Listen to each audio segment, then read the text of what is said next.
Marwadi university మంచి భవిష్యత్తు కోసం తెలుగు విద్యార్థులు ఇష్టపడే యూనివర్సిటీ. కాల్ 9059052378 9059052379. నమస్కారం, వెల్కమ్ టు ఐ డ్రీమ్. ధర్మ మార్గం విత్ విజిత కార్యక్రమానికి స్వాగతం.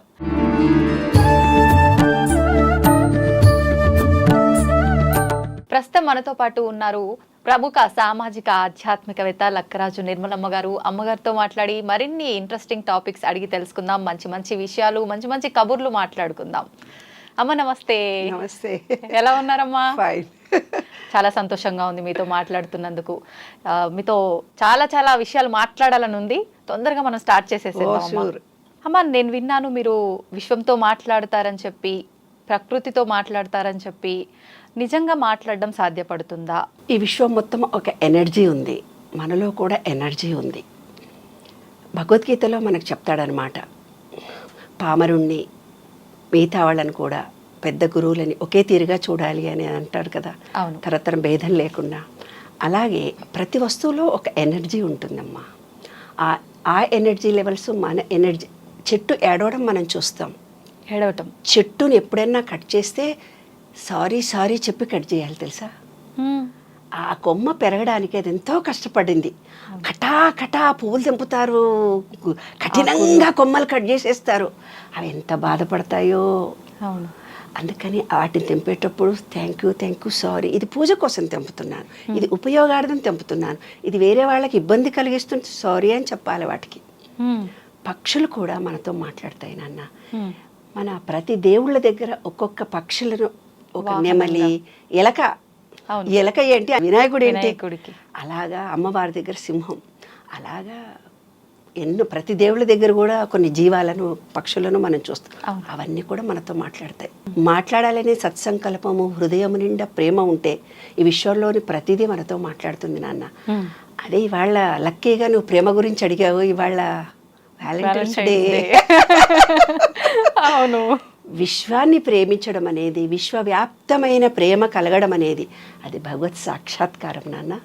నిజమైన ప్రేమ అనేది ప్రతి వస్తువును, ప్రతి మనిషికి, ప్రతి విశ్వంలో ఉండే ప్రతిదానికి ఒక కృతజ్ఞత కలిగి ఉండడము ప్రేమ. అదే లక్ష్మీనారాయణుడు అంటారనమాట. లక్ష్మీనారాయణకి మన హార్ట్ చక్ర, అది గ్రీనరీ. ఎప్పుడు గ్రీనరీతో అటాచ్మెంట్ కలిగి ఉండే వాళ్ళకి ప్రకృతితో నిరంతరం మాట్లాడవచ్చు. అదే మన హార్ట్. ఎవరైతే సెల్ఫీగా ఉంటారో వాళ్ళకి బ్రీతింగ్ ప్రాబ్లమ్స్ వస్తాయి, ఊపిరాడదు, హస్తమా రోగం వస్తుంది. వాళ్ళు ఎవరిని చూసి ఇష్టపడుతుంటారు, వాళ్ళు ఎవరితో టచ్ మీ నాట్ అని ఉంటారు. అందుకనే వాళ్లకు బ్రీతింగ్ ప్రాబ్లం వస్తుంది. వాళ్ళు అప్పుడు ఏం చేయాలి, బ్రీత్ని పీల్చుకొని ఈ గ్రీనరీలోకి వెళ్ళి సారీ నేను అందరినీ మనసారా ప్రేమిస్తున్నానని ప్రేమించడం నేర్చుకోవాలి. ఎప్పుడైతే వాళ్ళు ప్రతి మనిషిని, వస్తువును, ఆకాశాన్ని, పక్షులను, ప్రతి వాళ్లకు ప్రేమ, కృతజ్ఞత ఇస్తూ వెళితే ఎంత ఎనర్జీ వస్తుంది నాన్న బాడీలో. అదే వ్యాలంటైన్స్ డే అంటే. ప్రేమ ఇస్తుందే కానీ ఇమ్మని కోరదు. ప్రేమ కొండంతైనా పిడికిలలో నిండగలదు. ప్రేమ అనంతమైనా కూడా ప్రేమ తెంచుకు రమ్మనదు, తుంచుకు రమ్మనదు. ప్రేమ ఇస్తుందే కానీ ఇమ్మని కోరదు అని కవిత ఏదో రాసి వీడియోలో పెట్టొచ్చాను ఇందాకే. అవునా? ఓకే. అప్లోడ్ చేస్తుంటారమ్మా రెగ్యులర్గా? రెగ్యులర్గా ఉంటాయి. ఏదో ఒకటి. కొన్ని కుక్కలు నా ఫ్రెండ్స్ ఉంటాయి, అవి కూడా మాట్లాడతాయి. కొన్ని నెమళ్ళు మాట్లాడతాయి. ఎలా అర్థమవుతుందమ్మా మీకు? ఉస్మానియా యూనివర్సిటీ వాకింగ్ వెళ్తాను. వాకింగ్ వెళ్ళేటప్పుడు బయట ల్యాండ్స్కేప్ గార్డెన్ బయటనే తిరుగుతాను. ఉస్మానియా యూనివర్సిటీ లోపలికి వెళ్ళి చదువుకుంటారు ఓయూలో. నాకు ఆ పర్మిషన్ మా పెద్దవాళ్ళు నాకు ఇవ్వలేదు, నా అమ్మగుడు, నా పిల్లలు నాకు ఎవరు ఇవ్వలేదు. అందుకని బయట విశ్వంతో రీసెర్చ్ చేస్తూ రోజు వాకింగ్ కూడా వెళ్ళేదాన్ని కాదు. ఇల్లు పిల్లలు అంటూనే ఉండేదాన్ని. లాస్ట్ ఒక 15 yearsకి చిన్న పాప పెద్ద పాప పెళ్ళైన తర్వాత డాడీ ఎక్కడికి వెళ్ళారు మమ్మీ, నువ్వు కూడా ఇంట్లోనే ఉంటే నువ్వు వాకింగ్ చేయి మమ్మీ, నీకు రాను ఫ్రెండ్స్ అయిపోతారని ఒక షూస్ కొనిచ్చింది. నాకు కారు డ్రైవింగ్ 65 ఏళ్ళకు నేర్చుకున్నాను. 55 ఏళ్లకు 60 ఏళ్లకు నేర్చుకున్నాను కారు డ్రైవింగ్. ఎందుకు నేర్చుకున్నానంటే పిల్లలు కారు డ్రైవింగ్ సార్ మేడంకు మాత్రం మేము రాము, అక్కడ పోతా అంటే ఇక్కడ మీటింగ్ అంటే ఆడ పండ్లు అంటే ఇక్కడ కూరలు అంటే కనపడోళ్ళందరితో మాట్లాడుతుంటది, మేము రాము సార్ అని. అరే మహిళా దినోత్సవం రా ఇవాళ గవర్నర్ దగ్గర మీటింగ్ ఉంది నేను మాట్లాడాలంటే లేదు లేదు మా ఆయన నాది ఇంపార్టెంట్ అని ఆయన ఏదో మీటింగ్కి వెళ్ళిపోయి నన్ను పంపించలే. మా కాలనీలో మీటింగ్ మహిళా దినోత్సవం ఆ రోజు జయసుధను చీఫ్ గెస్ట్గా పిలిచారు. అప్పుడు నేను అన్నాను, నేను ఇంత పెద్ద స్త్రీ స్వతంత్రం మాట్లాడుతున్నాను కానీ నేను డ్రైవర్ మీద నా మొగుడి మీద ఆధారపడు వాడు నాకు పర్మిషన్ ఇస్తే గానీ నేను మీటింగ్ వెళ్ళేటట్టుగా లేదు. నేను మీ అందరికి ప్రామిస్ చేస్తున్నా నేను ఇవాళ నేను డ్రైవింగ్ నేర్చుకుంటాను అని అన్నా. అని ఎవరో డ్రైవింగ్ ఆపుతాను కనిపిస్తే ఏ నాన్న కొంచెం బుర్ర తక్కువైంది 2-3 యాక్సిడెంట్లు కూడా అయినాయి కదా నాకు ఇప్పుడు కొంచెం భయం అవుతుంది బుర్ర కూడా ఏం పని చేస్తలేదు వస్తుంది. అదేంటమ్మా ఇంత తెలివితేటలు నేను ఇంత పెద్ద లీడర్వి నీకు నేను నేర్పిస్తాలే అమ్మా అన్న. వితిన్ 15 డేస్లో నేర్చుకున్నాను నాన్న. నా అంతలో నేనే వెళ్ళి లైసెన్స్ తెచ్చుకున్నాను. ఇప్పుడు మా అమ్మాయి గేర్లెస్ కార్ కొనిచ్చింది. ఆ కార్లో నేను ఓయూ వెళ్తాను రోజు. ఓయూ దాకా ఎర్లీ మార్నింగ్ 5:30కి పిల్లలు ఉండేవాళ్ళు వాళ్ళకు భోజనాల టైం 6:30 కల్లా నేను రావాలి కాబట్టి కొంచెం ఎర్లీగా వెళ్ళడం అలవాటు చేసుకున్నాను. అలా వెళ్తున్నప్పుడు రోజంతా ఆ పక్షులతోటి ఆ చిలకలతోటి అన్నిటితోటి కొన్ని కుక్కలు నా వెంటబడి ప్రేమించడం మొదలు. కొందరు ఏమన్నారంటే లేదు మేడం మీరు ఓయూలో 200 ఎకరాల్లో గార్డెన్ చేశారు మీరు లోపలికి రావాలని ఒక 5 ఏళ్ల క్రితం ఎవరో కనపడి చెప్పారు. అమ్మో నేను ఈ గాజులు వేసుకుంటాను ఏవో ఉంగరాలు అయితే ఇవి రావివి మరి నాకు భయం కదా ఒక్కదాన్ని ఎర్లీగా వస్తాను. లేదమ్మా నువ్వు రావాలి అని. ఆ రోజు నుంచి అంటే సెక్యూరిటీ ఇటు అటు మధ్యలో 3 సెక్యూరిటీ గార్డ్స్ ఉంటారు. ఎవరిని లోపలికి పోనివ్వరు. అలా 200 ఏదో ఫీజు తీసుకొని లోపలికి పోనిచ్చేవాళ్ళు. తర్వాత అంతా ఫ్రీనే. అయితే అక్కడ ఊరి కుక్క నా వెంటబడ్డం మొదలుపెట్టాడు.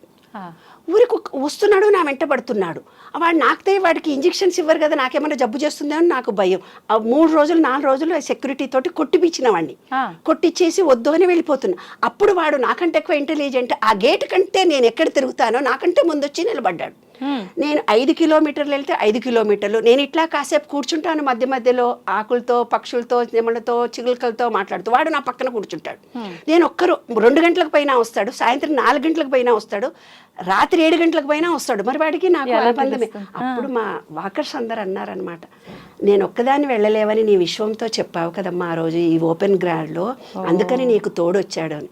మా అమ్మాయిలన్నీ పూర్వకాలం ప్రియుడు మమ్మీ వాడు నిన్ను వదిలేడు. మా ఫ్రెండ్స్ అందరు మా మహిళా మండలి బిస్కెట్లన్నా తీసుకుపోతున్నావే వాటికి ఏదైనా తీసుకుపోయా పాపం పిచ్చోడు నీ వెనుక తిరుగుతుంటే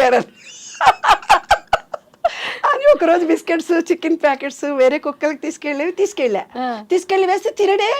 వాడు నా మీదే ప్రేమ కాని వాడు పిచ్చోడు బిస్కెట్ ప్రేమ కాదు వాడిది ఒరిజినల్ ప్రేమ. వారం రోజులు నేను వెళ్ళను అనుకోనా నా చుట్టూ తిరిగి కళ్ళ నీళ్ళు పెట్టుకొని ఏడుస్తాడు. 5 కిలోమీటర్లు 6 కిలోమీటర్లు 10 కిలోమీటర్లు తిరిగి నేను కారులో కూర్చున్నాక అక్కడ కూర్చొని ఇలా మొహం పెడతాడు. నా కారు ఎంత దూరం పోతుందో కళ్ళ నీళ్ళు పెట్టుకొని ఇలా చూస్తాడు. అందరు అన్నారు నువ్వు తీసుకెళ్ళవే వాడిని పాపము. నా ఇంట్లో బుడ్డిగాడు ఉన్నాడు వాడు సేమ్ పెట్టు. ఏ కుక్కలకు నేనేం తీసుకెళ్లేదాన్ని కాదు. వీడు 16-17 ఏళ్ల నుంచి ఒక పెట్టి డాగు మా ఇంట్లో. ఆ పెట్టి డాగు ఉంటే మళ్ళీ ఆ కుక్కలకి తీసుకెళ్ళి రెండింటిని భరించడం బాబాయ్ మేము ఎక్కడికన్నా పోకుండా ఇప్పటికే బంధంగా ఉన్నాడు ఆడు ఇప్పుడు అనుకోని. కానీ ఈ విశ్వం మనతో మాట్లాడుతుంది నాన్న. చిలకలు మాట్లాడితే 16 ఏళ్ల నుంచి నేను వాకింగ్ వెళ్తున్నా. మా ఆయన రోజు అంటాడు ఏంటే వర్షంలో అలా వెళుతున్నావు నిర్మలా నువ్వు ఏం కాదా నీకు వర్షంలో ఎందుకు వెళ్ళావు అంటాడు. వాన పడలేదు చూడండి నేనేమన్నా తడిసానా. నేను కారులో కూర్చున్నాక వర్షం పడాలి అని మనసులో అనుకుంటాను. కారులో కూర్చున్నాకే వర్షం పడుతుంది. పడదు నాన్న ఒక్కరోజు కూడా నేను తడవలేదు. ఇంకొక ఎక్స్పీరియన్స్ నేను యుఎస్ వెళ్ళాను. యుఎస్ వెళ్ళిన తర్వాత ఏమైంది అక్కడ చాలా ఏళ్ల తర్వాత నేను ఎప్పుడు వెళ్ళలే. యుఎస్ అంటే భయం నాకు యాక్చువల్గా ఆరోగ్యరీత్యా వాళ్ళకి ఏమైనా ఇబ్బందులు అవుతాయేమో అని. మా అమ్మాయి వాళ్ళు పర్వాలేదన్నారు. ఏదో మేనేజ్ చేసి మేము వెళ్ళిన తర్వాత ఓయూలాగా నాకు గ్రీనరీ కనిపించాలి కదా లేకపోతే గిలగిల కొట్టుకుంటాను. వాకింగ్ మాత్రం కంపల్సరీ వెళ్ళాలి. నాకు చేత కాకపోయి జ్వరం వచ్చినా అక్కడ కూర్చొని అరగంటన కూర్చొని రావాలి అది నాకు. సరే కూర్చొని రావాల్సి వస్తే నేను అట్లా వెళ్ళిపోయి ఇట్లా పోయొచ్చాను నాన్న అంటే మా అల్లుడు నన్ను కోప్పడ్డాడు. ఆంటీ అదేంటి మెయిన్ రోడ్డు మీద మీ ఇష్టం వచ్చినట్టు పోతారా, ఇది యుఎస్ అది మెయిన్ రోడ్డు వెళ్ళకూడదు మీరు ఇక్కడ కాలనీలోనే తిరగాలి చుట్టూ అన్నాడు. అబ్బా మంచి గ్రీనరీ లేదు అక్కడైతే బాగా గ్రీనరీ ఉంది నేను అక్కడికే పోతానని మనసులో అనుకున్నాను అంతే. అనుకొని ముందు రోజు 2వ రోజు ఇట్లా వెళ్ళి వాకింగ్ చేస్తుంటే అక్కడ బోర్డు కనిపించింది. ఏం బోర్డు అని చదివి 1 ఇయర్ ఈ రోడ్డు రిపేర్లు ఉంది వాకింగ్ చేసుకోవచ్చు అని రాసుంది. భలే కలిసి వచ్చింది చాలా. అసలు అందరూ అన్నారు అదేంటి మీరు ఇలా అనగానే అలా ఇలా జరిగింది అని. మాకు తెలియదు. అలా వాకింగ్ వెళ్తూ అలా ఎన్ని కిలోమీటర్లన్నా వెళ్ళొచ్చు. అట్లా 2 కిలోమీటర్లు వెళ్ళి 3 కిలోమీటర్లే. అయితే బొక్కలు అరిగిపోయిందా అని నాన్న, ఓయూలో అయితే 1 కిలోమీటర్ వెళ్ళి కూర్చుంటాను కదా, ఇక్కడ కూర్చోవడానికి ఏమీ లేదు, కాళ్ళు నడుములు లాగుతున్నాయి, నేను రేపటి నుంచి రాను అన్నాను. అంతే నాన్న. నెక్స్ట్ డే వెళ్ళేసరికి సోఫాలు వేసారు ఎవరో. అక్కడ ఉండేవాళ్ళు ఎవరో సోఫాలన్నీ ఇరిగిపోయినాయి, పగిలిపోయినాయి, అట్లా పడేసిపోయినా దాంట్లో ఒక కుర్చీ చాలా బాగుంది, అది నాతో వాకింగ్ వచ్చేవాళ్ళు చెట్టు కింద వేశారు. ఆ రోజు వాకింగ్ చేసి ఆ చెట్టు కింద కూర్చొని వచ్చేదాన్ని. చెట్టు కింద కూర్చొని అలా వాకింగ్ చేసి ఆకులతో చెట్లతో పూలతో మాట్లాడి వచ్చేదాన్ని. ఇంకా నేను వెళ్ళిపోతున్నాను, రిటర్న్ వెళ్ళిపోతున్నాను, టికెట్స్ రేపు వెళ్ళిపోవాలి, ఇంకా ఈ రోజే లాస్ట్ నాన్న, నీ దగ్గరకు వస్తున్నానే, నేను ఇలా వెళ్ళాను, క్రాష్ వాడు వచ్చి ఆ కుర్చీలు సోఫాలన్నీ నా కళ్ళు ఎదురుగా తీసుకెళ్ళిపోయాడు. నేను వెళ్ళిపోతున్నానని నువ్వు నాకు వీడుకోలు ఇచ్చావా, నీవు ఆకులన్నీ రాల్చి ఎర్రగా మారిపోయావా, తర్వాత ఎల్లోగా మారిపోతావా, కళ్ళు ఎర్రగా మారి నీ బుగ్గలు ఎర్రగా మారి ఆ కన్నీళ్లతోటి ఎల్లో కలర్ అయిపోయి నా కాళ్లకు ఎండుటాకలే రాలి పడిపోతున్నావా, ఇంకా జోన్ కూడా మారిపోతుందట కదా, మంచులా అవుతుందట, ఎవ్వరూ డోర్ తీసుకొని బయటికి రారు కదా, విశ్వమా నీకు నాకు ఉండే అనుబంధం ఎంత గొప్పదని ఒక కవిత రాసుకున్న వీడుకోలు అని. అట్లా ప్రకృతి నాతో నిజంగా మాట్లాడుతుంది నాన్న. ఆ ప్రకృతి ఏ క్షణంలో నాకేం కావాలో అది ఇస్తుంది నాన్న. మీరందరూ ఆశ్చర్యపోతారు. ఈరోజు ఒక పుస్తకావిష్కరణ జరిగింది, నా అమెరికా ప్రయాణం అని. ఓయూలో ప్రొఫెసర్ తెలుగు వాళ్ళు ఎవరైనా వస్తే బాగుండు అనుకున్నాను. కోదండరామ్ గారు ఇనాగ్రేషన్ చేశారు. ఆయన దగ్గరికి వెళ్ళేసరికి బాలయ్య గారు అంతఃపురం ఉన్న తెలుగు ప్రొఫెసర్ అక్కడ కూర్చొని ఉన్నాడు. వాళ్ళందరూ అన్నారు, చూడమ్మా నీ మనసులో ఉన్న కోరిక తీరిందని. కాబట్టి ప్రకృతిలో ఆకులు మాట్లాడితే నాన్న, చెట్లు మాట్లాడితే. యూఎస్లో వెళ్ళినప్పుడు ఎండగా ఉండేది. ఒకరోజు కామేశ్వరి గుడికి వెళ్తున్నాం, వెళ్తుంటే మీరు పక్షితో మాట్లాడతావు కదా, నువ్వు ప్రకృతికి చెప్పు నీడ రావాలని అని మా వారు, మా బావగారి కొడుకు, భార్య వాళ్ళందరూ సరదాగా అన్నారు. కళ్ళు మూసుకొని నేను కోరుకున్నాను, బుద్ధా విగ్రహం దగ్గర, కామేశ్వరి టెంపుల్ దగ్గర, ప్లీజ్ మేము ఎండలో వెళ్ళలేకపోతున్నానమ్మా, కొంచెం మబ్బులుగా కొన్నన్నా రావాలి. వితిన్ 3-4 మినిట్స్లో మబ్బులు వచ్చేసాయినన్న. అలాగా ప్రకృతి నిరంతరం నాతో మాట్లాడుతూనే ఉంటుంది బంగారు తల్లి. ఏం కావాలన్నా కూడా మనకిస్తుంది. ఈ విషయంలో ప్రతిదీ నాతో మాట్లాడు. ఎన్నో కుక్కలు ఎంట పడతాయి కానీ ఆ కుక్కగాడు నన్ను వదలడు. కాలభైరవా అని ఇప్పుడు కూడా. అయితే 6 months నేను వెళ్ళిపోయాను కదా నాన్న, ఇప్పుడు చుట్టూ తిరిగాడు, వచ్చి కాస్త ఇట్లనే వెళ్ళిపోతున్నాడు. ఇంకా నేను ధైర్యంగా లోపల తిరగలుగుతున్నానని. అప్పుడంటే 5:30-6కి ఎర్లీ మార్నింగ్ వెళ్ళేదాన్ని. వింటర్లో నేను సూర్యుడు వచ్చిన తర్వాత వెళ్తాను, కొంచెం లేట్ అవర్స్ వెళ్తున్నాను. అక్కడ కనపడి ముద్దు పెట్టుకొని వెళ్ళిపోతాడు అంతే. సెక్యూరిటీ అంటాడు, మీ బాయ్ ఫ్రెండ్ వచ్చాడమ్మా, నిన్ను ముద్దు పెట్టుకున్నాడమ్మా. మా పిల్లలు చెప్పారు నా ప్రియుడని. నేనేమో కాలభైరవా అని మనసారా పిలుచుకుంటా. అమ్మ, ఇప్పుడు ఇదంతా మీరు విశ్వం పైన రీసెర్చ్ చేయడము, మీరు నిజంగా అన్నిట్లో ప్రాణం ఉంది మొక్కల్లో, ప్రతి ఒక్క దాంట్లో అని చెప్పి మీరు నమ్మి వాటితో మీరు ముచ్చటించడానికి ఇష్టపడి ఆ ఆహ్లాదాన్ని అనుభూతి చెందారు కాబట్టి మీకు అనిపిస్తున్నాయా ఈ వండర్స్ అన్ని? లేదు ప్రతి ఒక్కరికి ఆ ఫీలింగ్ కలుగుతుందంటారా? ఒక్కళ్ళకి చేయొచ్చు. అలా నాలాగా ఒక 10% ఈ పబ్లిక్లో కూడా చాలామంది ఉంటారు నాన్న. ఎందుకంటే హృదయం అనే దాంట్లో ఒక కృతజ్ఞతా భావం ఎవరికైతే ఉంటుందో, అందరినీ సమాన దృష్టితో ప్రేమించగలిగే మనస్తత్వం మనలో ఉంటుందో, ప్రతి ఒక్కటి 6th సైన్స్ అంటారు దాన్ని. 6th సైన్స్ అంటే ఏంటంటే జరగబోయేవి తెలుస్తాయి. లేదు నీకు కొంతమంది కర్మానుగ్రహం వల్ల ఏమవుతుందంటే కొంత పూర్వజన్మ జ్ఞానమే నాకు కావాలి అని అనుకుంటారు. వాళ్ళకు పూర్వజన్మ జ్ఞానం తెలుస్తుంది. లేదు నాకు ఫ్యూచర్ ఎలా ఉంటుందో నాకు తెలియాలని వాళ్ళు ఏకాగ్రత పెట్టి ఆలోచించినట్టయితే వాళ్ళు అది కూడా వాళ్ళు చూడగలరు. 6th సైన్స్ అంటారు దాన్ని. కాబట్టి అందరితో మనం మాట్లాడొచ్చు. ఇప్పుడు నా దగ్గరికి 45 ఏళ్ళ అనుభవం నాన్న. ఎవరైనా వచ్చి నా ముందు కూర్చొని ప్రాబ్లమ్స్ చెప్తారనుకో, వాడు కొట్టిండు, వాడు తిట్టిండు, వాడిడిచి పెట్టిండు, అట్టిచ్చి పెట్టిండు, వాళ్ళ కష్టాలన్నీ బాగా చెప్తుంటారు కదా. పింగళానాడి ఎక్కువ పనిచేస్తే అంటే చంద్రనాడి, వాళ్ళకి జరిగిపోయిన విషయంలోనే వాళ్ళు బ్రతుకుతూ పోతుంటారు, యూతులకి రారనమాట. అప్పుడు నాకు తెలిసిపోతుంది వాళ్ళు కూర్చునే పద్ధతి, కళ్ళకుతో చూసే పద్ధతి, వాళ్ళు చేతులు కట్టుకునే పద్ధతి, వాళ్ళ మొహంలో ఫీలింగ్స్ చెప్పి వాళ్ళు ఎందుకు వచ్చారో నేను చెప్పేస్తారు. కొంతమంది వస్తారు, రేపొద్దున పిల్లల పెళ్ళిళ్ళు కావాలి, రేపొద్దున ఇల్లు కొనుక్కోవాలి, ఇప్పుడే పెళ్ళిళ్ళు అయిపోయినాయి, ఇన్నప్పులు జరిగిపోయినాయి, ఇంట్లో జరిగింది మేడం, రేపు మా భవిష్యత్తు ఎట్లా, నా భర్త పట్టించుకోడు, అత్తలు పట్టించుకోరు, వీళ్ళు ఈ రోజు అనుభవిస్తున్నారని చెప్తారు. అది ఇళానాడి, సూర్యనాడి ఎక్కువ పనిచేసిన వాళ్ళకు ఫ్యూచర్ మీదనే ఆలోచనలు ఉంటాయి. కాబట్టి గతాన్ని కానీ ఫ్యూచర్ని కానీ ఆలోచించకుండా ప్రజెంట్లో ఉండడమే ఎరక కలిగి ఉండడము, ఎరికతో పని చేయడము అంటారు నాన్న. అంటే మెడిటేషన్లో కూర్చొని ఇలా కూర్చొని మెడిటేషన్ చేస్తేనే కాదు, ప్రజెంట్లో మనం ఏ డాక్టర్ పని చేయాలి, ఆయా పని చేయాలి, వంట చేసేటప్పుడు వంటనే చేయాలి. అలా మనం ఏ పని మీద కాన్సన్ట్రేషన్ మనం చేస్తూ పోతే ప్రజెంట్లో ఉండాలనేదే మెడిటేషన్. ఎలా కుదురుతుందమ్మా? ఇప్పుడు చెప్పినంత ఈజీగా అనిపించదా? 100% చేయొచ్చు. చేయాలనే సత్సంకల్పం నీలో కలిగితే చేయొచ్చు. ఇంకొక కేసులు నా దగ్గరకు వస్తాయి. ఇంకొక ఉదాహరణ కూడా మీరు ఏమంటారంటే, వాళ్ళ అత్తగారికి చేసినా, నా మొగుడు చేసినా, మొగుడు తరపు చుట్టాలకు చేసినా, వాళ్ళకి చేసినా, వీళ్ళకి చేసినా, ఇంకొకళ్ళకి చేసినా, అలసిపోయినా నాకు చేతనవుతుంది. భగవద్గీతలో నీకు అంటాడు చూడు, నేనే చేశాను అని ఏ వ్యక్తి తను స్వతహాగా చెప్తాడో అప్పుడు బాడీ నీకు అలసిపోతుంది. నీవిచ్చిన బాధ్యత నేను చేస్తున్నాను అనుకున్నప్పుడు నీ బాడీ అలసిపోదు. ఇక్కడ ఒక ఎనర్జీ పాయింట్ ఉంటుంది. దాన్ని ఏం చెప్పారు తెలిసిన? చిత్రగుప్తుడు అని చెప్పారు. చిత్రంగా గుప్తంగా రికార్డ్ చేసే ఒక చిన్న పాజిటివ్ ఎనర్జీ అది. ఇప్పుడు మీరు సెల్ ఫోన్ ఉంది నాన్న, సెల్ ఫోన్లో ఐఫై, నెట్, ఇంటర్నెట్, వాట్సప్, డెస్క్, ఏవేవో పేర్లు చెప్తున్నారు కదా. 1000 సంవత్సరాల క్రితం వాళ్ళకి సంస్కృతమే వచ్చు.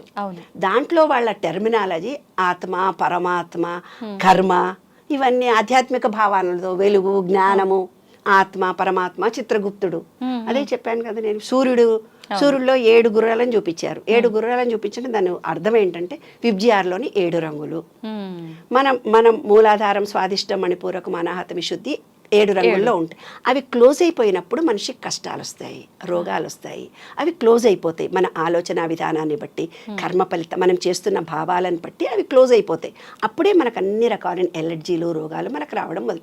వాటిని ఎలా ప్యూరిఫై చేసుకోవాలంటే సూర్యకిరణాలు మనకు తగలాలి. విబ్జిఆర్లోని 7 రంగులు. తెలుపు నుండే ఉద్భవిస్తాయి 7 రంగుల హరివిల్లులు, తెలుపుకే ముప్పు తెస్తాయి తర్వాత ఈ వన్నెలు అని నేను చిన్నప్పుడు రాసా కవిత. ఎన్ని సంవత్సరాలు అప్పుడమ్మా? 18 కూడా ఉండవు నాన్న. అప్పటి నుంచే మొదలు పెట్టేశారు. అయితే అప్పుడు కాలంలో ఏంటంటే మాది మహబూబ్ నగర్. చిన్నజీయర్ స్వామి లాంటి వాళ్ళు వచ్చి ఏం చేస్తారంటే భగవద్గీత చెప్తారు. నాకు 8వ తరగతిలోనే భగవద్గీత మొత్తం వచ్చు. మొత్తం శ్లోకాలన్నీ చదివేసేదాన్ని. 8, 9లోనే భగవద్గీత మొత్తం వచ్చిన. అయితే ఆయన దగ్గరికి వచ్చి సమశ్రీణాలు చేస్తారు. సమశ్రీణాలంటే ఏదో విష్ణు ఇట్లు ఇస్తారు. ఇస్తే మేము వేరే వాళ్ళకి వంట చేసి పెట్టొచ్చు, మడి వాళ్ళకి. సమశ్రీణం అంటారు దాన్ని. ఇట్లా వాతలు పెడతారు. మరి ఏంటనుకున్నావు, మంచిగా శంకు చక్రము ఇట్లా వాతలు పెట్టి జాకెట్ ఇట్లా పెట్టుకుంటే వాతలు పెడతారు గురువులు. కాల్వడమే.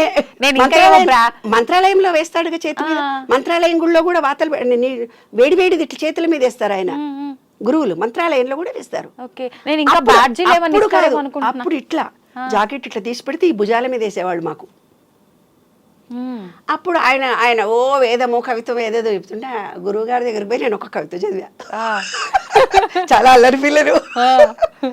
దివ్య చుట్టూ వలయంగా చీకటి అలాగే ఉంది, దివ్య చుట్టూ వలయంగా చీకటి అలాగే ఉంది, దానిలో వెలుగు నింప ఎవరికి సాధ్యం. కమల, నీ బిడ్డ మాత్రం అసామాన్యురాలు. ఈ సూర్యకిరణాల వెనక కూడా చీకటి ఉందట. ఈ విశ్వం మొత్తంలో కూడా తెలిసిందే అని మనం అనుకుంటాం, కానీ తెలియంతన మనలో ఎంతో ఉంటుంది. దీనికి జ్ఞానవంతురాలు అవుతుందని ఆయన ఆశీర్వదించాడు నన్ను. అలాగ చిన్నప్పటి నుంచి ఆధ్యాత్మికంగా అలా అనుభవాల ద్వారా వచ్చింది నాన్న. అది భగవత్ కృపగా భావిస్తాను. ఈ నాలెడ్జ్ని సమాజానికి పంచడానికి ఉపయోగించడాన్ని నిర్ణయించుకున్నాను. అందరు నాకు ఇప్పుడు ఫోన్లు చేస్తారు, ఈ ట్యూబ్ చూసినాం, ఆ ట్యూబ్ చూసామమ్మ, మాకు ఈ రోగం ఉంది, మేము మీ అపాయింట్మెంట్. నాకు అపాయింట్మెంట్లు, డాక్టర్లు, ఇంకోటి లేదే బాబు, నాకేం పిఏలు లేరు, ఏం లేరు, ఫ్రీ సర్వీస్. నేను ఫ్రీ సర్వీస్ చేస్తాను, అంతేగాని ఎప్పుడు డబ్బు సంపాదించాలని ధోరణితో నేను చేయలేదమ్మా. అందరికీ ఏదో నాకు తోచిన సలహాలు, సంప్రదింపులు చేస్తూ ఉంటాను, అంతే తప్ప ఒక పిఎన్ పెట్టుకొని ఫ్యామిలీ కౌన్సిలింగ్ చేస్తే డబ్బులు తీసుకోవడం నాకు తెలియదు కూడా. అందరిని మనసారా ప్రేమిస్తానన్న. ఎంతటి కష్టాలు ఉన్న వాళ్ళని కూడా ఈ 45 ఏళ్ల నుంచి అందరి ప్రాబ్లమ్స్ సాల్వ్ చేయగలిగే శక్తిని భగవంతుడు ఇచ్చాడు. సంతోషం అమ్మ, చాలా సంతోషంగా ఉంది నాకు మీతో మాట్లాడుతుంటే. అయితే ఇప్పుడు మీరు అదంతా చెప్పిన తర్వాత ఈ మధ్య కాలంలో కొంతమంది భగవంతుడితో మాట్లాడుతున్నామని, భగవంతుడు మాకు కనిపిస్తున్నాడని చెప్తున్నారు. నిజంగా భగవంతుడిని కూడా చూడడం సాధ్యపడుతుందా? ఆయనతో మాట్లాడడం సాధ్యపడుతుందా? 100%. ఎలా అంటే విను, దేవుడు అనే ఒక రూపాన్ని మన పెద్దలు మనకు ఇచ్చారు. అది ఉట్టుట్టిగా వాళ్ళు ఇవ్వలేదు. ట్రయాంగిల్ షేప్లో ఉండేవి, దీర్ఘచతురస్ర ఆకారంలో శ్రీ లక్ష్మీనారాయణుడు ఉంటాడు. ఏమ్మా చతురస్రాకారంలో ట్రయాంగిల్ షేప్లో వినాయకుడు, సరస్వతి, లక్ష్మి ఉంటారు ఏమ్మా. అవి కూడా వాళ్ళు చాలా ఆలోచించి పెట్టినటువంటి అంశాలు అక్కడ. అంత ఈజీగా దేవుడి రూపాలను వాళ్ళు శివుడిలో అర్ధచంద్రాకారం, అమ్మవారిలో అర్ధచంద్రాకారం, మనను అర్ధనారీశ్వరుడు అంటారు కదా. కాబట్టి ఒక రూపం అనే దాన్ని భగవద్గీతలో ఒకటే మాట చెప్పాడు మీకు. ఏమని చెప్పాడంటే, నాకు కర్మలు అంటావు, మీరు నన్ను రాఘవేంద్ర అంటే రాఘవేంద్ర స్వామి రూపంలో కనిపిస్తాను, కృష్ణ అంటే కృష్ణుడి రూపంలో కనిపిస్తాను, రామ అంటే రామ అని. మీకు ఏ గురువు నచ్చితే, లేదు ఒక చెట్టును చూసి రావి చెట్టులోనే దేవుడు ఉన్నాడు అనుకుంటే చెట్టులో కూడా కనిపిస్తాను. ప్రహ్లాదుడిది కూడా అదే కదా, స్తంభంలో కూడా కనిపిస్తాడంటే స్తంభంలో కూడా కనిపిస్తాడు. ఇప్పుడు ఊర్లలో మనకు మహబూబ్ నగర్ ఆ ఏరియాలో పూనకం వస్తుంది తెలుసా. ఆ అమ్మవారు వచ్చి నాకు దేవుడు వచ్చిండు నా ఒంటి ఊహు, వాళ్ళ సబ్ కాన్షియస్ మైండ్లో అలా జరుగుతుంది, నాకు దేవుడు వస్తాడని ఊర్లలో అందరూ మాట్లాడుకుంటుంటారు. ఆ భావాలు వాళ్ళల్లో నిలిచిపోయి ఉంటాయి. నిలిచిపోయి ఉండి ఆ మంత్రము ఆ మ్యూజిక్ రాగానే ఆటోమేటిక్గా వాళ్ళు అలా యాక్ట్ చేస్తారు. వాళ్ళకి తెలియకుండా వాళ్ళ బాడీ అలా రియాక్ట్ అవుతుంది. వాస్తవం కాదు అది, అదొక హిప్నాటిజం లాంటిది. మన మనసు ఇప్పుడు ఈత కొట్టడము, తర్వాత మనకు 3 మైండ్లు ఉన్నాయి, consciousness, sub consciousness, super conscious. కాన్షియస్నెస్తో మనం ఇవన్నీ పనులు చేస్తున్నాం. సబ్ కాన్షియస్ మైండ్ అంటూ ఒకటి ఉంది, అది ఈత చేయడము, డ్రైవింగ్ చేయడం. డ్రైవింగ్ చేస్తూ మాట్లాడుకుంటూ పోతారు. అవునా, వాళ్ళకేం తెలియదు, కానీ వాళ్ళ సబ్ కాన్షియస్ మైండ్ ఏది మంచి ఏది చెడు, ఏది ఎట్లా వస్తే ఎట్లానో తిరుగుతూ పోతుంది. అది సబ్ కాన్షియస్ మైండ్. అంటే నీకు ఇంకా ఈజీగా ఉదాహరణ చెప్తాను. రాత్రి మనమంతా పడుకొని ఉంటాం. పడుకోగానే ఆ రోజు జరిగిన విషయాలన్నీ చిన్న స్క్రీన్ లాగా టీవీ కళ్ళు మూసుకొని పడుకుంటాం. కానీ స్క్రీన్ మీద అవన్నీ ఆ రోజు వాళ్ళు మనం తిట్టారు, వీళ్ళు మనం చేశారు, ఆ ఉద్యోగానికి వెళ్ళొచ్చాం, వాళ్ళు ఈ మాట అన్నారు, మనం ఈ మాట అన్నాము, అన్నీ తిరుగుతూ పోతుంది. దానికి సబ్ కాన్షియస్ మైండ్ అంటారనమాట. ఆ సబ్ కాన్షియస్ మైండ్ అనేది ఏం చేస్తుందంటే ఫీలింగ్ ఇస్తే కనుక, ఇప్పుడు అట్రాక్షన్ ఆఫ్ లా అని చెప్తున్నారు కదా, ఆ సబ్ కాన్షియస్ మైండ్ను మోల్డ్ చేసుకుంటే నువ్వు ఏది కావాలంటే అది జరుగుతుంది. ఇప్పుడు దేవుడు కనిపించాడు అని అనుకుంటారు కదా కొంతమంది, కృష్ణుడి రూపంలో కూర్చుంటారు, బాబా కనిపించాడు నాకుంటారు. ఎగ్జాక్ట్లీగా బాబాను తలుచుకుంటూ వాళ్ళ సబ్ కాన్షియస్ మైండ్లో బాబా వచ్చినట్టుగా ఫీల్ అవుతుంటారు. ఒక రూపం వాళ్ళ కళ్ళెదురుగా వచ్చినట్టుగా వాళ్ళకు కనిపిస్తుంది, లేదంటే ఒక వ్యక్తే వాళ్ళ కళ్ళెదురుగా వస్తాడు. ఇది 100% జరుగుతుంది. ఎందుకంటే వాళ్ళు ఒక బయట ఉండేది ఒక ఎనర్జీ, వీళ్ళల్లో ఉండేది ఒక ఎనర్జీ. వీళ్ళకి ఏముందంటే ఈ సబ్ కాన్షియస్ మైండ్కు ఫీలింగ్ బాగా తెలుసు. ఇప్పుడు వెంకటేశ్వర స్వామితో మాట్లాడానని ఎవరో టీవీలో చాలా మాట్లాడుతుంటారు, నేను వెంకటేశ్వర స్వామితో ఎగ్జాక్ట్లీ మాట్లాడతారు వాళ్ళు. ఎందుకంటే వాళ్ళ సబ్ కాన్షియస్ మైండ్ ఆయననే దేవుడు అనుకున్నారు, ఆయననే సర్వస్వం అనుకున్నారు. కాబట్టి వాళ్ళు వెంకటేశ్వర స్వామితో మాట్లాడతారు, తర్వాత ఇంకొకళ్ళు కృష్ణుడితో మాట్లాడతాడు, హరే రామ హరే కృష్ణ వాళ్ళు కృష్ణుడితో మాట్లాడతారు. ఎందుకంటే 24 గంటలు వాళ్ళ భజన చేయడం, కృష్ణ కృష్ణ కృష్ణ కృష్ణ అనుకుంటుంటారు. కొంతమంది రామ రామ రామ అనుకుంటుంటారు. రాముడు కూడా వాళ్ళకు సహాయం చేస్తాడు, రామా నీవే ఉన్నావు అని. ఏదైతే కొన్ని బీజాక్షరాలు దేవుళ్ళు ఉన్నారో ఏ రూపంలో మనం ఆలోచించుకుంటే ఆ రూపంలో మనకు కనిపిస్తాడు. ప్రేమ రూపంలో చూస్తే ప్రేమనే విశ్వమంతా కనిపిస్తుంది. అదంతా ఒక ఫీలింగ్ నాన్న. దేవుడు ఉన్నాడు, దేవుడు అంటే ఏంది ఒక ఫీలింగ్, దేవుడు అంటే ఏంది ఒక ఎనర్జీ, దేవుడు అంటే ఏంది 100% ఉన్న ఎలక్ట్రిసిటీ ఎనర్జీ. ఏంటి, సెల్ ఫోన్ ఉంది నాన్న నీ దగ్గర, సెల్ ఫోన్కు ఛార్జింగ్ పెట్టాలి. అవును ఏమ్మా, నీ చెప్పాను కదా ఇక్కడ ఒక చిన్న చిప్ ఉంది. ఆ చిప్లో ఏమవుతుంది, నువ్వు సెల్ ఫోన్ మార్చినాక మీరు ఏమంటారు, 30% పాత ఉంటాయి మేడం దాంట్లో, మొత్తం డిలీట్ అయిపోతాయని. అట్లా మీ పూర్వజన్మ సంస్కారాలు కొన్ని 30% ఉంటాయి దాంట్లో, ఆ చిప్లో క్యారీ అవుతాయి. ఇంకో 30% ఏమవుతాయి, నీవు ఏ కుటుంబంలో, వైశ్య కుటుంబంలోనా ఇంకో కుటుంబంలో పుట్టినా ఆ జీన్స్ వస్తాయి. ఏ కుటుంబంలో పుట్టిన జీన్స్ పూర్వీకులు. అబ్బా నీ కళ్ళు చూస్తే అచ్చు తాతలాగున్నావే, అచ్చువాడు తినకుండా మొండి చేస్తున్నా ఇవ్వట్లే చేస్తున్నావే అని అంటారు కదా. అంటే జీన్స్ వచ్చాయి 30%.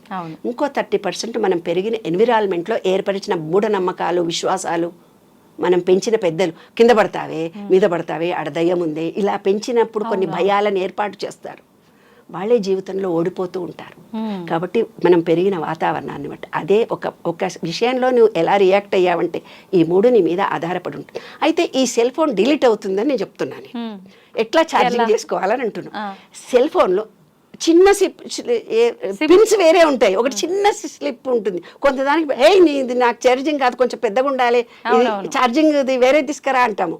అట్లా ఎనర్జీ పాయింట్లు మాత్రం వేరే ఉంటాయి, పిన్స్ ఎలక్ట్రిసిటీ పిన్ ఒకటే, ఓ దేవుడు విశ్వం అంతా ఒక్కటే. మనం ఎంత రిసీవ్ చేసుకుంటున్నాం అనేది మన చేతిలో ఆధారపడి ఉంది. Okay okay. ఆ విశ్వం అనే దాన్ని నువ్వు ఏ రూపంలో మార్చుకుంటే ఆ రూపంలో నువ్వు ఫీలింగ్తో ఇస్తే ఒకటి.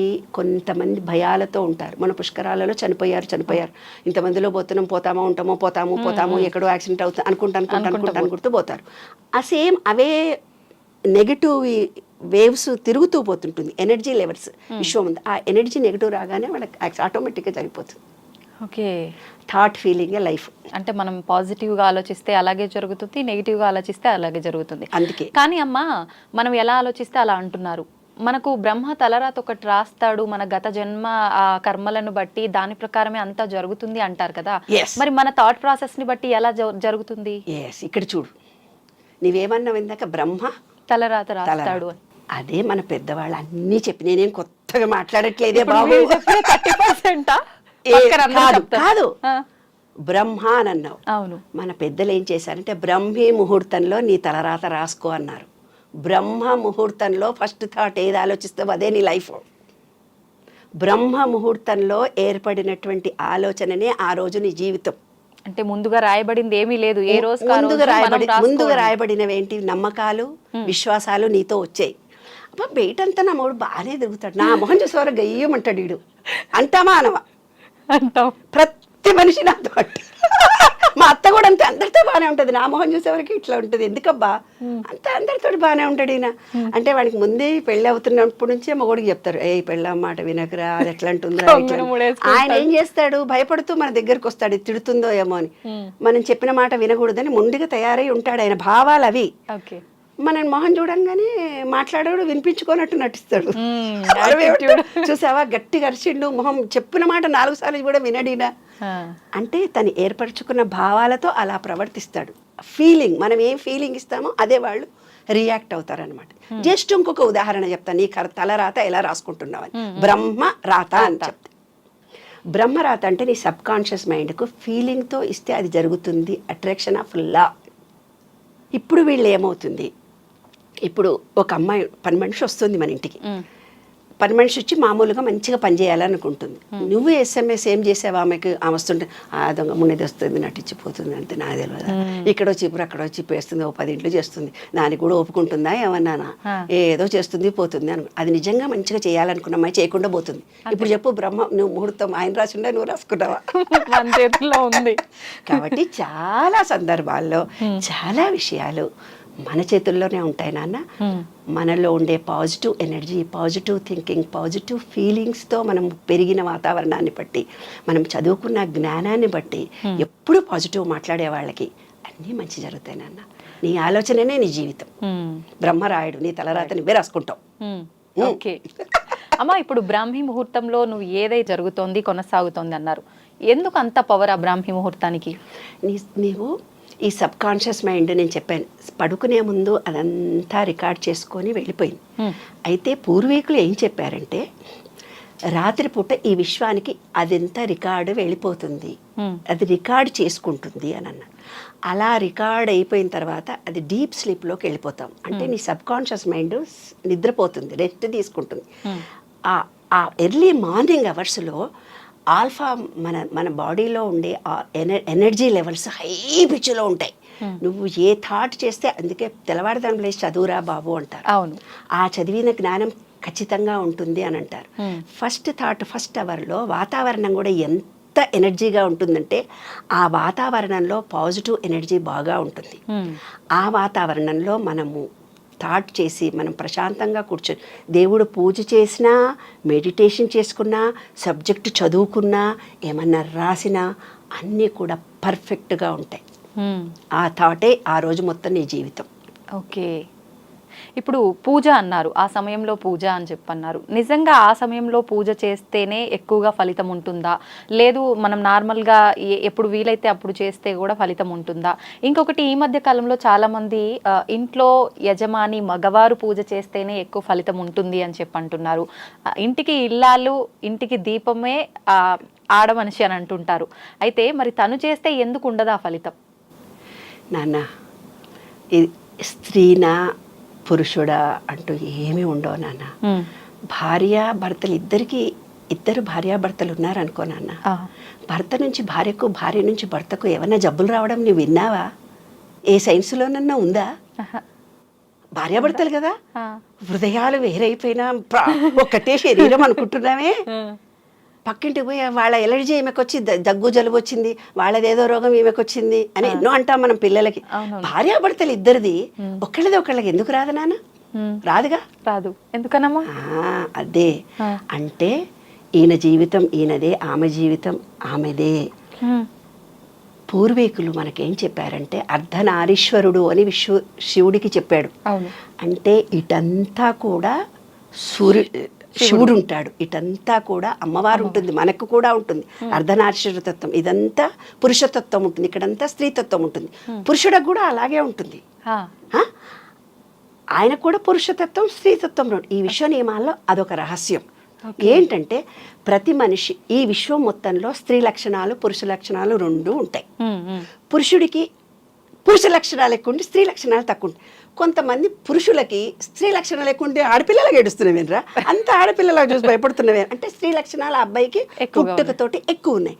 అదే మగపిల్లగాడిలాగా చేస్తున్నావేమే, మగరాయిలాగా వెళ్తున్నావు, అదేమి ఆడపిల్లలాగా ఇట్లా ఉండాలి. ఏదో పిచ్చి పిచ్చి మాటలు మాట్లాడతారు మన పెద్దవాళ్ళందరూ, పిచ్చి పిచ్చి మాటలే ఇవి. పిచ్చి మాటలు అంటారా? అంతే కదా నాన్న, తప్పు కదా.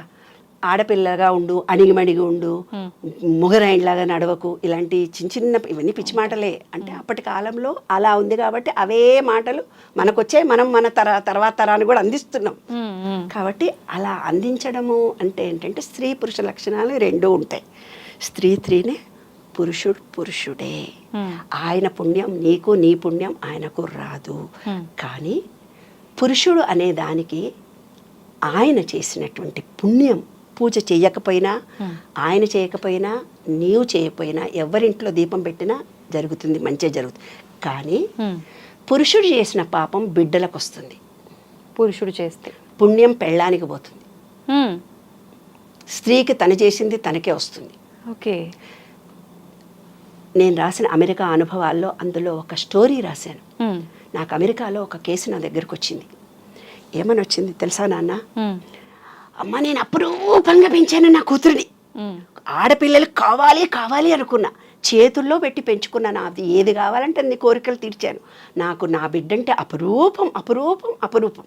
అలాంటి ఒక అయ్యకిచ్చి పెళ్లి చేస్తే ఆ పిల్ల నానా హంస పెడుతున్నాడు, నానా బాధ పెడుతున్నాడు, కన్నీళ్ళు ఆగకుండా ఎక్కేడుస్తూ చెప్పాడు. చెప్పిన తర్వాత ఆయన భార్యను, నేను ఏంటంటే కౌన్సిలింగ్ చేసేటప్పుడు అందరి విషయాలు కనుక్కుంటాను.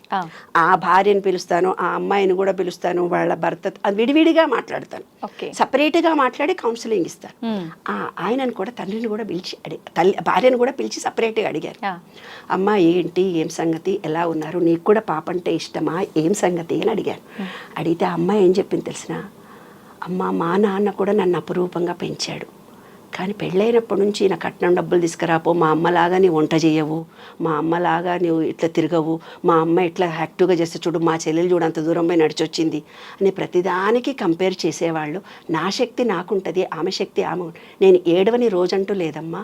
కడుపుతో వచ్చినప్పుడు కూడా బాగా సతాయించారు వీళ్ళు, ఏడిపించాడు, కొట్టేవాడు కూడా నన్ను, చాలా ఇబ్బంది కలిగించేవాడు.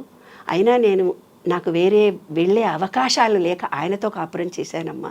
పుట్టింటికి పోతే ఆడదానికి గౌరవం ఉండదు, నేను చదువుకున్న దానికి కాదు కదా, ఏదో అణిగి మణిగి ఉండి కష్టాలు పడుతూ ఈ పిల్లలు చూసి పెళ్లి చేశాను. ఆర్థికంగా మాకేం ఇబ్బందులు ఏమి లేవు, మేము మంచి కలిసే ఉన్నాము. ఇంకా ఆయన నన్ను కొట్టినా తిట్టినా ప్రేమగా చూసుకున్నాడు.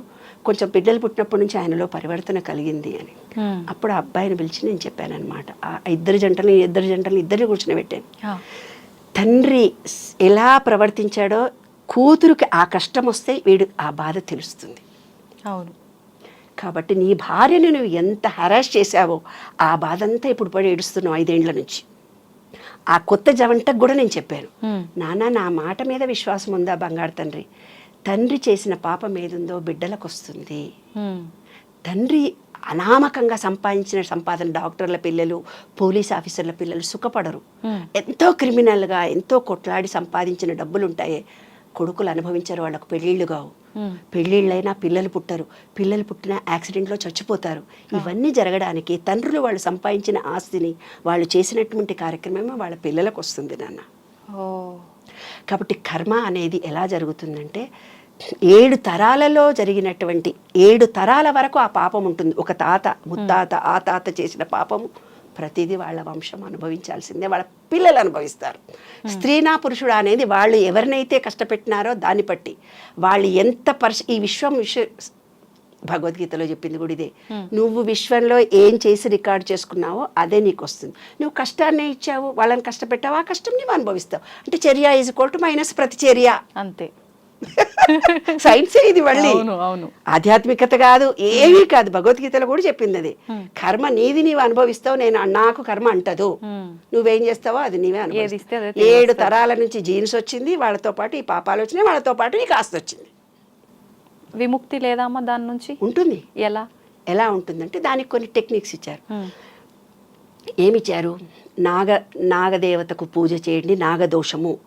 సూర్యుడు అంటే పితృదోషాలకు సూర్యుడికి గోధుమలు దానం చేయమన్నారు. ఏమ్మా, గోధుమలతో చేసి రొట్టెలు చేసి పంచమన్నారు. అలా కొన్ని ఇచ్చారు. పాపం అనేది 3 రకాలుగా ఉంటుంది. ఒకటి దృఢకర్మ, ఇంకోటి అదృఢకర్మ, ఇంకోటి దృఢకర్మ ప్లస్ అదృఢకర్మ కలిపి ఉంటుంది. ఏంటమ్మా వీటి గురించి డీటెయిల్గా చెప్పండి. దృఢకర్మ అనేది ఖచ్చితంగా నీవు అనుభవించాల్సిందే. దానికి ఏ పూజలు తపాలు నోములు ఏం చేసినా పోవవి. ఎలా వస్తుంది దృఢకర్మ? నువ్వు చేసిన పాపమే నీ వెనకొస్తుంది. నువ్వు కొంచెం షార్ట్ కట్లో చేసావా, కొంచెం చేసావా, ఇంకా ఒక అమ్మాయిని కిడ్నాప్ చేసి చంపావా, లేదు ఒక అమ్మాయిని హెరాస్ చేసావా, ఒక ఆస్తి దొబ్బేసుకున్నావా, ఆస్తి దొబ్బేసుకొని ఆడపిల్లలదో మేనమామలదో పక్కింటోళ్ళదో ఏదో బ్యాంకు లూటీ చేసిందో డబ్బు అనుభవించి పారిపోతుంటారు కదా. వాళ్ళు జన్మలో ఏమవుతుందంటే నా దగ్గరకు వస్తారు, అమ్మ తినేది డైజెషన్ అవుతుంది, వాళ్ళకి సంపాదన ఉంటుంది, తింటే మాత్రం అరగదు. అన్ని మోసాలు చేస్తూ అబద్ధాలు చెప్పి బతుకుతారు. ఇక్కడ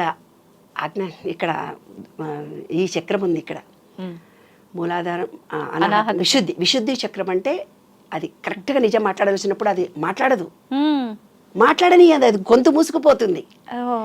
ఎస్, దాన్నే దృఢకర్మ అంటారు. ఖచ్చితంగా ఒకళ్ళు ఈర్షపడుతూ ద్వేషపడుతూ ఎవరినో అసహించుకుంటారు, వాళ్ళని తిడుతూనే ఉంటారు. అలాంటి వాళ్ళకి క్యాన్సర్ వస్తుంది, ఖచ్చితంగా క్యాన్సర్ వస్తుంది. ఆలోచించి శరీరంలో ఒక పార్ట్ పడైపోతుంది వాళ్ళకు. ఇంటర్నల్గా వాళ్ళకు ఒక కసి, ఒక ద్వేషము. అంటే బయటికి చెప్పరు, బయటికంతా బాగా ఉంటారు, కానీ ఆ మనిషి మీద, ఆ వ్యక్తి మీద, తనను మోసం చేసిన వ్యక్తి మీద చాలా కోపం ఉంటుంది. తిడుతూనే ఉంటారు, అసహించుకుంటుంటారు, వాళ్ళని శాపిస్తూనే పోతుంటారు. అలా అనగా వాళ్ళ శరీరంలోనే అది క్యాన్సర్ కారణంగా వస్తుంది వాళ్ళకి.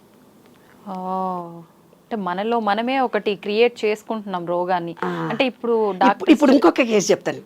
మొన్ననే బయటికి వెళ్ళి వచ్చాను. ఒక అమ్మాయి ఏడుస్తూ నేచర్ క్యూర్ హాస్పిటల్కి వెళ్తే అక్కడ ఏడుస్తూ నా గురించి చెప్పాలమ్మా నీకు, చెప్పు బంగారు తల్లి అని అన్న. అమ్మాయి చాలా యంగ్, 26, అంతే, ఎక్కువ లేదు, 26-27 ఇయర్స్. వాళ్ళ ఆయనను వీల్ చైర్లో తీసుకొని వస్తుంది. మూత్రం పోసుకుంటే ట్యూబ్ పట్టుకోవాలి ఆయన. అమ్మ పెళ్ళైనాక ఎంత సతాయించాడు, ఎంత కొట్టాడు, ఎంత తిట్టాడు. దొంగముండా నిన్ను నేనే పోషించాలని, నా పోషణతోటే నువ్వు బతుకుతున్నాను. అత్త తిట్టేదట, మొగుడు తిట్టేవాడట. ఉద్యోగం చేస్తూ ఇంకో ఊరికి పోతుంటే యాక్సిడెంటే, మొత్తం కాళ్ళు చేతులు శరీరం అంతా పడిపోయింది. ఒక పాప ఆమెకు. ఆ పాప వాళ్ళ పుట్టింట్లో పెరుగుతుందట. వాళ్ళ అత్త ఇప్పుడేమంటుందట తెలుసా? దరిద్రం దానా, నువ్వు నా ఇంట్లో కాలు పెట్టినప్పటి నుంచి నా కొడుకు ఇట్లయింది అంటుందట. అంటే 2 షేడ్స్ ఉంటాయి వాళ్ళ దగ్గర. కానీ ఆ అమ్మాయి వచ్చినప్పుడు ఆ అమ్మాయిని నేను ఎంత హెరాస్ చేసి నేనే నిన్ను పోషించి, ఇప్పుడు 1-2 కూడా ఈ అమ్మాయి తీసుకెళ్లే పరిస్థితి వచ్చింది ఆ అబ్బాయికి. కాబట్టి మనము ఎలా చేస్తామో అది మనం అనుభవిస్తాం. అది దృఢకర్మ. అదృఢ కర్మ అని ఒకటి ఉంటుంది. పూజలు చేయటం వల్ల, నీకు సంబంధం లేని పక్షులకు ఫుడ్ వేయడం వల్ల, గోవులకో, ముసలోళ్లకో, హ్యాండిక్యాప్డ్ వాళ్లకో, ఏదో కొంత సమాజంలో తనకు సంబంధం లేని విషయంలో తను డబ్బు ఖర్చు పెట్టినా, ప్రేమ ఇచ్చినా, సర్వీస్ చేసినా, అందరూ డబ్బులు ఇవ్వాలనే లేదు నాన్న, సర్వీస్ కూడా చేయొచ్చు. కొంతమందికి వెళ్ళి ఎవరికైనా కష్టం వచ్చిందంటే వెళ్ళి సర్వీస్ చేస్తారు, అది కూడా మనకు ఫలితం ఇస్తుంది. కాబట్టి నాన్న, ఇప్పుడు సీనియర్ సిటిజన్స్ ఒక్కొక్కళ్ళు ఉంటే, ఒక బెంగళూరులోనో ఎక్కడో నేను చదివా, ఈ వీకెండ్ సాటర్డే సండే ఆ ముసలోళ్ళ దగ్గరికి వెళ్ళి వంట చేసి వాళ్ళ ఇల్లంతా క్లీన్ చేసి వాళ్ళ వంటలు చేసి పెట్టి సర్వీస్ చేసి వస్తున్నారట సాఫ్ట్వేర్ అమ్మాయిలందరూ. ఎంత గొప్ప విషయం చూడన్నా. ఎందుకంటే మనుషులు దొరకట్లేదు, లేబరు. కాబట్టి ఈ సాఫ్ట్వేర్ అమ్మాయిలు అబ్బాయిలు వెళ్ళి మెడ్రాస్లో సాటర్డే సండే వెళ్ళి గుళ్ళన్నీ కడుగుతారట సాఫ్ట్వేర్ ఇంజనీర్లు పిల్లలందరూ పోయి ప్రతి గుడిని ఊడ్చి కడిగేసి వస్తారంట. భగవంతుడి సేవ. ఇదంతా అదృఢ కర్మ పోయే మార్గాలు నాన్న. కానీ దృఢకర్మ అదృఢ కర్మ రెండు కలిపి ఉన్నాయి కదా నీకొకటి. అప్పుడు ఏమవుతుంది, ఒక అమ్మాయి 10th క్లాస్ పరీక్షకి వెళ్తుంది. 10th క్లాస్ పరీక్షకి వెళ్తుంటే అన్ని పరీక్షలు బాగానే రాసింది. లాస్ట్ పరీక్ష రాస్తుంటే చిన్న యాక్సిడెంటే కాలు ఫ్రాక్చర్ అవుతుంది అమ్మాయికి. ఆ ఎగ్జామ్కి పోదు లేదు, పోతుంది. ఆ రోజే జ్వరం వచ్చేసి రాసే దాంట్లో తక్కువ రాసేసి వచ్చేస్తుంది, 1 మార్కులో ఫెయిల్ అవుతుంది. అంటే అదృఢ కర్మనేమో పూజల వల్ల జపాల వల్ల దీని వల్ల తగ్గిపోయింది నాన్న. అదృఢ కర్మ ఆమె అనుభవించాలి కాబట్టి ఫెయిల్ అయింది. అట్లా జాయింట్ గా ఉంటుంది. అంటే దగ్గర దాకా వచ్చింది, మిస్ అయింది, రావాల్సింది. విశ్వంలో ఒకటి ఏముంటుందంటే చీకటి వెలుతురు, భార్యాభర్త, రాగద్వేషాలు అనేవి జాయింట్ గా ఉంటాయి. అదే బుద్ధుడికి కలిగినటువంటి జ్ఞానోదయం బుద్ధ సిద్ధాంతంలో ఉంది. అది చాలా పెద్ద సైకాలజీ, చెప్పాలంటే 40-50 ఎపిసోడ్లు అవుతుంది. అది సంతోషం అమ్మ, చాలా మంచి విషయాలు తెలియజేశారు. నిజంగా వీటి గురించి ఇంకా డీటెయిల్గా మరొక ఎపిసోడ్లో మాట్లాడుకుందాము. ఇవన్నీ తెలియజేసినందుకు ధన్యవాదాలు. థ్యాంక్స్ అమ్మ, థ్యాంక్ యూ.